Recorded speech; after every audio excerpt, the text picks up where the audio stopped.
ఆంధ్రప్రదేశ్లో ఐపీఎస్లు ఐఏఎస్లు జగన్మోహన్ రెడ్డి ప్రభుత్వానికి అనుకూలంగా వ్యవహరిస్తున్నారు, జగన్మోహన్ రెడ్డికి తొత్తులుగా మారుతున్నారు అనడం తప్పు, అది అబద్ధం అంటూ కూడా ఐపీఎస్ రాణా గారు లేఖ రాసినటువంటి నేపథ్యంలో ఆ లేఖ ఇప్పుడు సర్వత్రా చర్చనీయాంశంగా మారింది.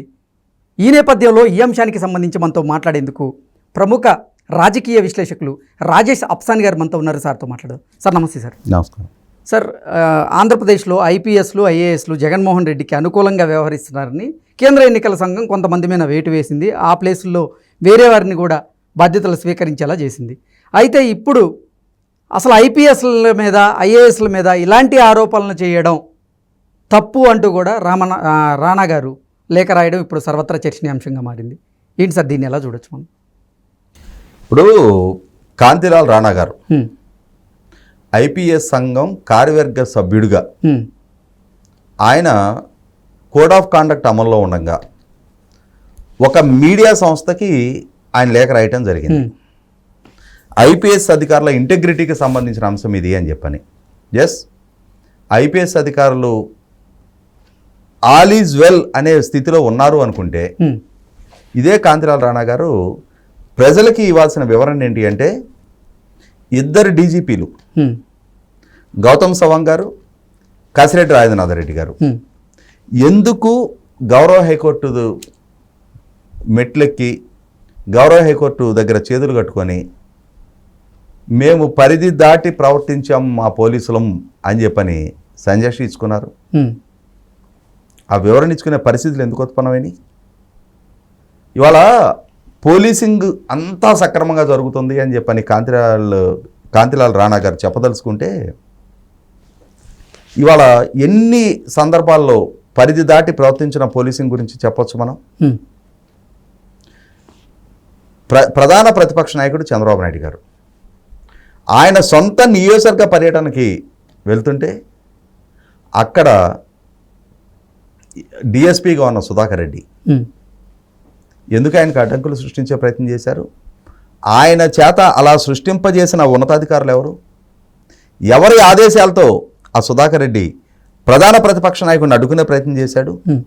ఆ రోడ్లో హంగామా సృష్టించే ప్రయత్నం చేశాడు? ఏకపక్షంగా ప్రతిపక్ష పార్టీ కార్యకర్తల మీద లాఠీచార్జీలు చేశారు? అమరావతి టు న్యాయస్థానం టు దేవస్థానం అని చెప్పని అమరావతి రైతులు ఒక పాదయాత్ర సంకల్పించుకుంటే ఆ పాదయాత్రికుల మీద పోలీసులు ప్రదర్శించిన జులుమేంటి, దాష్టికం ఏంటి? ఎవరి ఆదేశాలతోటి, ఏ ఐపీఎస్ అధికారుల ఆదేశాలతోటి దిగుస్థాయి సిబ్బంది అంతటి అత్యుత్సాహ ప్రదర్శన చేశారు? ఇవాళ ఐపీఎస్ అధికారుల ఇంటెగ్రిటీ అని మాట్లాడుతున్నారు కదా. అంటే మీ డీజీపీ గౌరవ న్యాయస్థానం దగ్గరకు వచ్చి చేతులు కట్టుకొని నిలబడి సంజాషీలు ఇస్తే మీ ఇంటెగ్రిటీ ఎక్కడికి పోయింది? ఎగ్జాక్ట్లీ. అంటే ఐపీఎస్ అధికారులకే ఇంటెగ్రిటీ ఉంటుందా? మీరు సమాజానికి బాధ్యులం, ప్రభుత్వానికి బాధ్యులం, రూల్ ఆఫ్ లాకి బాధ్యులం అనేది మర్చిపోయి అధికార పార్టీకి బాధ్యులుగా ఉంటే చాలు, అధికార పార్టీ నాయకుల ఆదేశాలు పాటిస్తే చాలు, పాలకుల ఆదేశాలు పాటిస్తే చాలు, పాలకుల మెప్పు పొందితే చాలు అని చెప్పని ఎన్ని సందర్భాల్లో పరిదాటి ప్రవర్తించారు మీరు? రీసెంట్గా కొంతమంది అధికారులు సస్పెండ్ అయ్యారు. ఎందుకయ్యారు? సస్పెండ్ కాదు, వాళ్ళని ఎన్నికల విధులకు దూరం చేశారు. వాళ్ళకు ఉన్న విధుల నుంచి ఇమ్మీడియట్గా కొద్ది గంటల్లో రిలీవ్ అవ్వాల్సిందే అని చెప్పని ఎన్నికల సంఘం, కేంద్ర ఎన్నికల సంఘం ఒక ఆదేశాలు ఇచ్చింది. ఎందుకు ఇచ్చింది? అంటే అక్కడ పరిధి దాటి ప్రవర్తించారు, వాళ్ళ బాధ్యతలు విస్మరించారు. ప్రధానమంత్రి స్వయంగా పాల్గొన్న సభలో భద్రతా ప్రమాణాలు గాలికి వదిలేశారు. ఉద్దేశపూర్వకంగా తొక్కిసలాటకి అక్కడ కుట్ర జరుగుతుంటే దాన్ని అడ్డుకోవాల్సిన స్థితిలో ఉన్న అధికారులు మిన్నకొన్నారు. ఇది వాస్తవం కదా? ఏ స్థాయిలో అయినా క్షమించడానికి ఆస్కారం ఉందా మిమ్మల్ని? మీరు ప్రజలు కట్టిన పన్ను నుంచి జీతాలు తీసుకుంటున్నారు. ప్రజల కోసం అపాయింట్ చేయబడ్డ విభాగం మీరు అధికార పార్టీ నాయకుల మెప్పు కోసం, మెహర్బానీ కోసం ఇవాళ ప్రజలకు ఇబ్బందికరమైన పరిస్థితులు తలెత్తుతుంటే ప్రజల పక్షాన ఉండాల్సిన మీరు ప్రజల పక్షాన్ని నిలబడి పోరాటం చేస్తున్న, ప్రశ్నిస్తున్న ప్రతిపక్షాలని ఎన్ని సందర్భాల్లో వేధింపులకు గురి చేస్తూ ఉన్నారు? అసలు ఆదేశాలు ఇచ్చినటువంటి డీజీపీ గారిని పక్కన పెట్టి ఎస్పీ గారి మీద వేటు వేశారు. అసలు వేయాల్సింది వేటు డీజీపీ మీద అంటూ కూడా అంటే ప్రతిపక్షాలు ఆరోపణలు చేస్తూ ఉన్నాయి. ఏంటి సార్ అసలు సిఎస్ గారు అలాగే డీజీపీ గారు మారబోతున్నారంటే కూడా కొన్ని వార్తల ప్రచారంలో ఉన్న నేపథ్యంలో ఇక్కడ ఏ ఒక్కరిని ఉపేక్షించడానికి వీల్లేదు. ఇవాళ ఐపీఎస్ అధికారులు అందరికందరూ మేము చాలా అద్భుతంగా పనిచేస్తున్నాం, మాది బ్రహ్మాండం భజగోవిందం అని చెప్పని వాళ్ళకు వాళ్ళు కితాబులు ఇచ్చుకొని వాళ్ళని వాళ్ళు శ్లాఘించుకున్న మాత్రాన ఖచ్చితంగా ప్రతిపక్షాలు లేవనెత్తే ప్రశ్నలకి డెమోక్రసీలో సమాధానం చెప్పి తీరాల్సిన బాధ్యత అవసరం వాళ్ళకు ఉంటుంది. బ్యూటీ ఆఫ్ డెమోక్రసీలో అధికార పక్షానికి ఎంత విలువ ఉంటుందో ప్రజల నుంచి ప్రాతినిధ్యం వహించే ప్రతిపక్షాలకు కూడా అంతే విలువ ఉండి తీరుతుంది. ప్రధాన ప్రతిపక్ష నాయకుడు అనంటే చీఫ్ మినిస్టర్ ఇన్ వెయిటింగ్ అంటారు. ముఖ్యమంత్రి చీఫ్ మినిస్టర్ ఇన్ వెయిటింగ్ ఇరువురికి కొద్దిపాటి తేడాతోటి అదే స్థాయి ప్రాతినిధ్యం గౌరవం ఇవ్వాల్సిన బాధ్యత అధికారుల మీద ఉంటుంది. ఎంత మాత్రం గౌరవం ఇస్తున్నారు? ఇవాళ లోక్సభ సభ్యుడు రఘురామకృష్ణరాజు గారిని కస్టోడియల్ టార్చర్కి గురి చేసిన అధికారులు ఎవరు? ఆదేశాలు ఇచ్చిన అధికారులు ఎవరు? దాన్ని అమలుపరిచిన అధికారులు ఎవరు? ఇవాళ ఒక ఎస్పీ, ఈస్ట్ గోదావరి ఎస్పీ హత్య కేసు అక్యూజ్డ్గా ఉన్న అనంతబాబుని అతను నేను హత్య చేశాను అని చెప్పని అడ్మిట్ అయ్యి పోలీసుల దగ్గర సరెండర్ అయితే ఎమ్మెల్సీ గారు అని చెప్పని సంబోధిస్తారా ప్రెస్ మీట్లో? అనంతబాబు గారు అని చెప్పని సంబోధిస్తారా ప్రెస్ మీట్లో? రైట్, ముద్దాయిలైనా వాళ్ళకు కూడా అంటే పౌరులకు ఉండే హక్కులు ఉంటాయి కాబట్టి వ్యక్తులుగా మేము గౌరవించాము అని అంటే మరి మిగిలిన అన్ని కేసుల్లో అక్యూజ్ని కూడా అదేవిధంగా గౌరవిస్తున్నారా? వాడు వీడు రౌడీ షీటర్,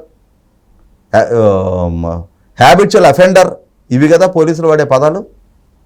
మరి అనంతబాబు దగ్గరకు వచ్చేటప్పటికి అడిషనల్ ప్రివిలేజ్ ఎందుకు? ఇవాళ ఒక రాజకీయ పార్టీ అధ్యక్షుడిగా పవన్ కళ్యాణ్ గారు ఆయన విశాఖపట్నంలో పర్యటిస్తున్న సందర్భంగా ఆయన పర్యటనకు ప్రతిబంధకాలు కల్పించిన అధికారులు ఎవరు? చంద్రబాబు నాయుడు గారు విశాఖపట్నం పర్యటనకు వెళ్తే ఆ పర్యటనకు వెళ్ళిన సందర్భంగా ముందస్తు అనుమతి తీసుకొని ఆయన పర్యటనకు వెళ్తే ఎయిర్పోర్ట్లో ఆయనకు రక్షణ కల్పించాల్సిన పోలీసులు అక్కడ ప్రతిబంధకాలు సృష్టిస్తున్న వైసీపీ శ్రేణుల్ని ప్రోత్సహించి చంద్రబాబు నాయుడు గారికి నోటీస్ ఇచ్చి వెనక్కి తిప్పి పంపిన పర్యవసానం కదా మీ డీజీపీ గారు కోర్టుకు వచ్చి సంజయ్ ఇచ్చుకున్నది. అంటే అక్కడ పౌరులకి రాజకీయ పక్షాలకి హక్కులు ఉండవా? పోలీసులకు మాత్రమే హక్కులు ఉంటాయా? మీరు మీ విధులు దాటి మీ పరిధి దాటి ప్రవర్తించినప్పుడు ఖచ్చితంగా ప్రశ్నిస్తారు. మీరు ప్రజలకి సేవ చేయడానికి అపాయింట్ చేయబడ్డ విభాగం, రక్షణ కల్పించడానికి అపాయింట్ చేయబడ్డ విభాగం. మీరు అధికార పార్టీకి సేవ చేయడానికి, అధికార పార్టీ నాయకులకు రక్షణ కల్పిస్తే సరిపోతుంది, మా ఉద్యోగాలు సేఫ్ అనుకుంటే ఖచ్చితంగా మీకు అంటే మిమ్మల్ని ప్రశ్నించాలి అనుకున్నాడు న్యాయస్థానాలను అప్రోచ్ అవుతారు. అదే సందర్భంలో మీలో ఉన్న లోపాలని మీడియా ఎత్తి చూపుతుంది. మీడియా ఎత్తి చూపటమే నేరం అని చెప్పని ఇవాళ మీడియాకి వంకలు పెట్టే ప్రయత్నం చేస్తున్నారు. ఎన్నికల కమిషన్ ముసుగులో మీరు ఇవాళ మీడియాని వంకలు పెట్టే ప్రయత్నం చేస్తున్నారు, బెదిరించే ప్రయత్నం చేస్తున్నారు. అన్ని సందర్భాల్లో మేము బెదిరింపులు సాగవు. ఖచ్చితంగా మీ వైపు లోటుపాట్లు ఉన్నాయి అనేది వాస్తవం. చక్కదిద్దుకొని సరి చేసుకొని రూల్ ఆఫ్ లా కట్టుబడి మీరు ఉద్యోగం చేస్తే మిమ్మల్ని ఎవరు ప్రశ్నించరు. ఇవాళ దగ్గుపాటి పురంధరేశ్వర గారు కొంతమంది ఐపీఎస్ల గురించి ప్రస్తావించారు అన్న, ఆధారాలతోటి మీ మీద ఫిర్యాదులు చేస్తున్నారు అన్న, 100% మీరే బాధ్యులు. అంతేగాని ఇవాళ ప్రతిపక్షాలను మీడియా సంస్థలను విమర్శించటం మాత్రాన మీకు మీరు క్రెడిబిలిటీ ఆపాదించుకుంటే సరికాదు. ప్రజలేమనుకుంటున్నారు వినండి. ప్రజల పట్ల మీరు ఎంత స్థాయిలో సామరస్యతంగా మీ ఉద్యోగ ధర్మం పాటిస్తున్నారనేది ఆలోచించుకోండి. అధికార పార్టీ నాయకుల పట్ల ప్రతిపక్షాల పట్ల సమాన స్థాయిలో మీరు న్యాయం జరిగే విధంగా మీరు వ్యవహరిస్తున్నారా లేదా మీరు ఆలోచించుకోండి. 100% అధికార పార్టీ నాయకులకి మీరు సరెండర్ అవుతున్నారు కాబట్టి, అధికార పార్టీ నాయకుల ఆదేశాలు శిరసావహించి మీరు మీ మీ ఉద్యోగ ధర్మాన్ని కూడా పరిధి దాటి మీరుతున్నారు కాబట్టి ఖచ్చితంగా ప్రతిపక్షాలు మీ వైపు, మీడియా సంస్థలు మీ వైపు విమర్శలు ఎక్కువ పెడతాయి. ఓకే, మీ నడవడిక సరి చేసుకోకుండా, మీ నడత చక్కదిద్దుకోకుండా మీరు ఉద్యోగ సంఘాల మాటున, ఐపీఎస్ అధికారుల మాటున మీరు ఎదురుదాడి చేస్తాము అని అంటే ఇదే అంటే తన ఒక్కడి అభిప్రాయాన్ని అసలు సంఘం అభిప్రాయంగా ఆయన లేఖలో పొందుపరచడం ఎంతవరకు కరెక్ట్ అంటే? ఇక్కడ ఇంకొకటి అంశం కూడా ఉంది.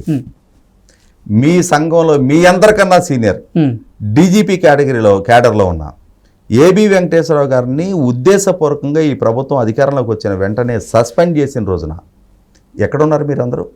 ఎందుకని ఆయనకు మద్దతుగా నిలవలా? ఈ ప్రభుత్వం మీద పోరాట పందా ఎందుకు ఎంచుకోవాలా?